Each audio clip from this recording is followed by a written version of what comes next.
Welcome into TYT's The Conversation. It is your host, Adrienne Lawrence, and I am now joined by an investigative reporter for the Washington Post, who happens to also be the co-host of the new Washington Post podcast called Broken Doors. Welcome in, Jenn Abelson. Thanks for having me, Adrienne. Yes, and thank you so much for joining us. I understand that you have this podcast that's a 6-part series special by the Washington Post. Can you tell us a little bit about Broken Doors? Absolutely. So we started Broken Doors after the 2020 killing of Breonna Taylor in a botched raid in Louisville, Kentucky.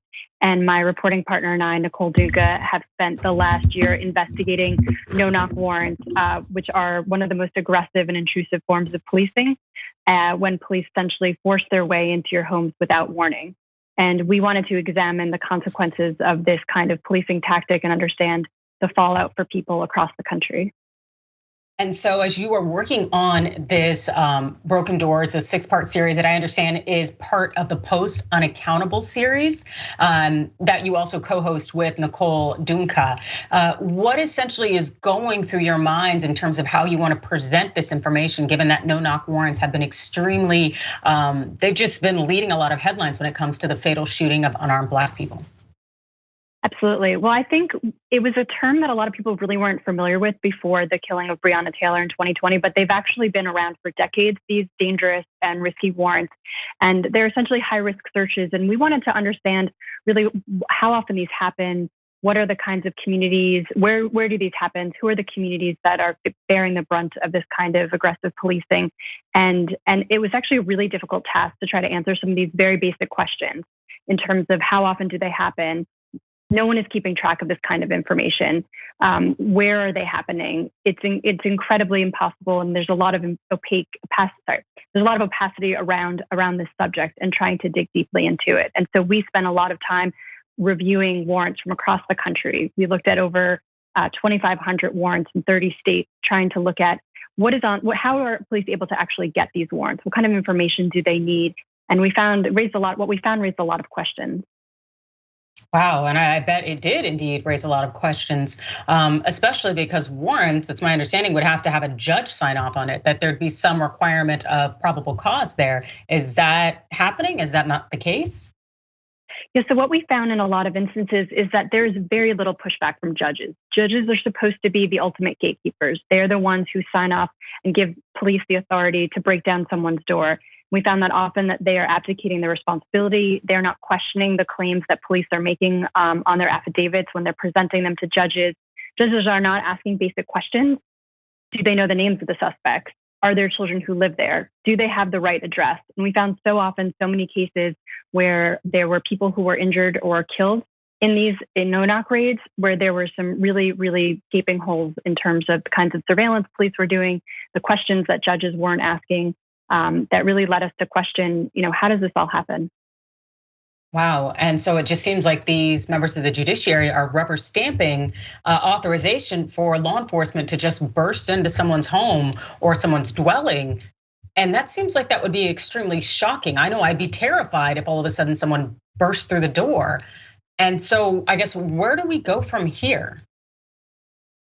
I think that's a really good question. You're seeing a lot of communities across the country attempt to put some restrictions or limitations or even ban no-knocks outright, but it's a really difficult thing to do. It's very tricky, and I think that there has been pushback in certain communities. We're even seeing in places like Wisconsin, there's been backlash in the opposite direction, where they're trying to protect police from having any kinds of restrictions around no-knocks. And so we're hearing these conversations from law enforcement community, from judges, about how do you go about this effectively. In Minneapolis, where Amir Locke was killed, they had also put in restrictions around no-knocks. And I think there was a huge disconnect in what they thought was happening on paper and what was actually happening in practice. And so you end up with the shooting of Amir Locke, who had was on his couch sleeping, had a gun nearby, and was killed and was not even the suspect. And I know that that's extremely upsetting, particularly because Amir Locke just not being the suspect, being inside the dwelling. Also, I believe he had a right to have his firearm, and he's 22 years old.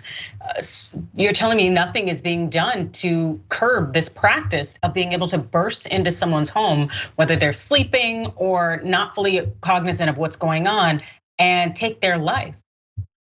What we found was there were some efforts in the wake of the Breonna Taylor shooting to push this, and after the killing of George Floyd, there were efforts to push national policing reform, but it really didn't make it out of the House. There have been renewed calls after Amir Locke shooting to do something at a national level, but as we've seen with so many issues, it's really difficult to make progress, to be able to make change on some of these difficult topics. I think you hear from police who support these no-knock warrants that they say it's an essential tool to defend themselves, to protect themselves, to preserve the destruction of evidence. And so they want to make sure that they keep this in their toolkit in order to continue to have, the most impactful policing they can. And so I think it's really difficult, especially as we're seeing across the country surges in crime. And there's all of the talk around, cutting police budgets or rolling back some of the concerns around aggressive policing. We haven't seen a lot of real change at a national level yet. It would definitely seem to me if innocent people are losing their lives as a result of no-knock warrants, and also that we know it's an aggressive police practice that can threaten and endanger people's lives, that there would be a higher standard for being able to obtain a no-knock warrant. But it doesn't seem like that's the case at all, that it's just willy-nilly rubber stamp, go have a good time, boys. So I guess are people trying to lobby to change laws? What are people doing? I think we've seen some efforts to try to change laws, to try to restrict it. We've seen the Department of Justice has made some restrictions around instances and cases when officers can use them. We've seen in Utah and in Nevada, there have been efforts to restrict them at a state level as well. Nevada, the AG will no longer, the governor signed a bill to no longer allow people to have no-knock warrants for police to go after people because of simple drug possession crimes. And I think that's one of the big takeaways that we had as well, was how easy it was to carry out this kind of tactic, and how low the threshold was in order to be able to get a no-knock warrant. And so many of these cases were drug cases. We looked at 22 fatalities involving no-knock raids. The vast majority involved narcotic searches. When we were trying to tally up the cases that we could in terms of how much drugs were seized, it was less than 3 pounds in a dozen of the cases combined. And so I think some states are re-examining and some communities are re-examining when these no-knocks are appropriate. Because I think some of the points you're making are exactly right, that it seems to butt against our Fourth Amendment rights to be protected from unreasonable searches. I think a lot of people feel that no-knocks kind of conflict with the feeling that you should have the safety and sense of security to be safe in your own home, in your own bed. And no-knocks turn a lot of that on its head. Yes, it definitely seems to be the case. And as you had mentioned earlier, the concept of no-knock warrants really became something that we talked about on a national level as a result of Breonna Taylor. And as I understand it, you have some footage here or some audio here from the podcast that involves her mother, Tamika Palmer. Is that correct? Yeah, absolutely. We talked with Tamika, Breonna Taylor's mother, and her sister about sort of their journey that they've been on since she was killed 2 years ago, and what it's been like to have her daughter become the public face of such a really difficult topic. And so when we went to her and talked about our reporting and what we found and how hard it is, just 2 years later to still be living through this every day. Let's go ahead and play that clip now. I cannot believe everything that's happened in the last few years, that there are police officers still choosing to behave in that manner. I can't believe that people are still doing this thing, and here we are coming up on March the 13th again, and no one's been held accountable for what happened to Breonna. And to have to stomach this day all over again is insane to me.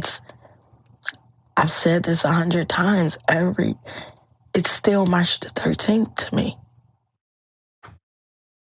I can imagine what she went through and what she goes through every day, knowing that no one's been prosecuted, no one's been held responsible for her daughter's murder. Yet even I believe one of the officers is now suing to get his job back. And it really seems that these officers have been given a license to just burst into anyone's home and unload their guns. So I know I could say this time and time again, but I'm sure I could really beat that down. But what I'd like to talk about is in terms of the work you're doing with Broken Doors, where are you all at right now in the series? Absolutely. So we spent the first 3 episodes in a place called Monroe County, Mississippi, where no knocks were the rule rather than the exception. And so we spent time there trying to understand what happened. There was some really concerning cases that we discovered about a man who had his home raided in the middle of the night while he was sleeping, and understanding what little police had to raid his home and all of the problems that happened afterward. We also focused on the case of a man who was killed there by police who showed up to a trailer at 1 a.m. and shot dozens of bullets into his trailer. And from there, we're going to our next episode 4 launches, and it's going to be about a case out of Baton Rouge, Louisiana. And then we're headed all across the country to St. Louis, to Texas, and to other places where we are untangling these fatal no-knock raids, what happened, and what are the lessons learned there. Wow, it sounds like it's definitely a powerful piece of journalism that we should all sink our teeth into so that we can understand better about these inequities in our society that's, as far as I'm concerned, run afoul of the US Constitution and people's rights. But in terms of where you are now and what you have left, can you give us a little hint, if you're willing to, just a little bit more about what's to come? Absolutely. I think there are a few issues that we're going to be looking at in terms of the ease of which police can get their hands on these no-knock warrants, looking at new technology that allows police to get no-knock warrants with the click of a button. That's an area that we're exploring, along with some cases out of other parts of the country where police routinely were able to get multi-house no-knock raids, where they were knocking down the doors of multiple houses at the same time and understanding what justified this kind of force. What were police actually getting out of these search warrants? And is it worth it? And some cases from there. And we really hope that you can all stay tuned and listen in. We think it's some of the most challenging and compelling reporting that we've done in quite a long time, for me personally. And so I'm really excited to be able to share this work with you. Well, thank you so much. I definitely appreciate your work, and I look forward to checking out Broken Doors. And I'm guessing it's everywhere we can find our podcast. Is that right? Absolutely. All right, then you all should know it. If you're following TYT Podcast, please do check out the Washington Post Broken Doors. Thank you again for joining us. That's Jenn Abelson, investigative reporter for the for the Washington Post, and co-host of the new Washington Post podcast, Broken Doors. Thanks so much, Adrian.